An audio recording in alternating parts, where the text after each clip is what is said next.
नमस्कार। बोल आजाद न्यूज में हम आपका स्वागत करते हैं। आइए देखते हैं आज के प्रमुख समाचार। बुलढाणा डीएफओ जमीर शेख यांनी पदभार घेताच शेख सईद शेख कदीर व पदाधिकारी यांनी केला सत्कार। बुलढाणा साप्ताहिक जनता अधिकार उपसंपादक राजेंद्र ससाणे। बुलढाणा वनविभागचे तत्कालीन डीएफओ श्रीमती सरोज गवस यांची प्रशासकीय बदली झाल्यानंतर जळगाव खान्देश येथून जमीर शेख यांची नुकतीच प्रशासकीय बदली बुलढाणा डीएफओ पदी झाली।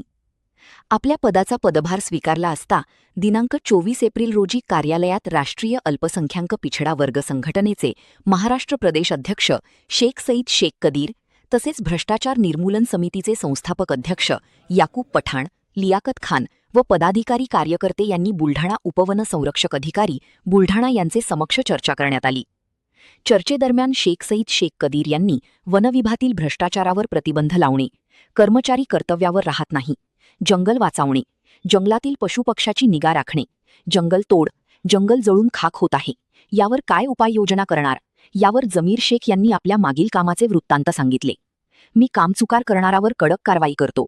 नुकतेच 7 कर्मचारी निलंबित केले व बुलढाणा जिल्ह्यात सुद्धा मी कर्तव्यात कसूर करणाऱ्याची गाय करणार नाही। तसेच बुलढाणा जिल्ह्यातील परिक्षेत्र मी स्वतः फील्डवर जाऊन दोषीवर तात्काळ कारवाई करणार। मला माहिती मिळताच स्वतःच प्रत्यक्ष घटनास्थळी जाऊन तात्काळ कारवाई करणार असल्याचे सांगितले। जंगल वृक्षतोड होणार नाही। जंगल झाल्यास वनरक्षक, वनपाल यांचेवर तात्काळ कारवाई करणार। जंगल वाचवण्यासाठी व जंगलातील पशुपक्षी वाचवण्याचा काम मी करणार। जंगल तोड होत असल्यास लगेच कळवा असे आवाहन चर्चेदरम्यान जमीर शेख यांनी केले। बुलढाणा जिल्ह्याचे नवे बुलढाणा डीएफओ जमीर शेख यांचा शाल श्रीफळ पुष्पगुच्छ देऊन सन्मान व सत्कार करण्यात आला। त्यावेळी राष्ट्रीय अल्पसंख्याक पिछडा वर्ग संघटनेचे महाराष्ट्र प्रदेश अध्यक्ष शेख सईद शेख कदीर, भ्रष्टाचार निर्मूलनचे संस्थापक अध्यक्ष याकूब पठाण, पत्रकार तथा साप्ताहिक जनता अधिकारचे संपादक लियाकत खान, पत्रकार सय्यद युसुफ, पत्रकार असलम शहा, पत्रकार राजेंद्र ससाणे, शेख असलम शासकीय कंत्राटदार यांची उपस्थिती होती।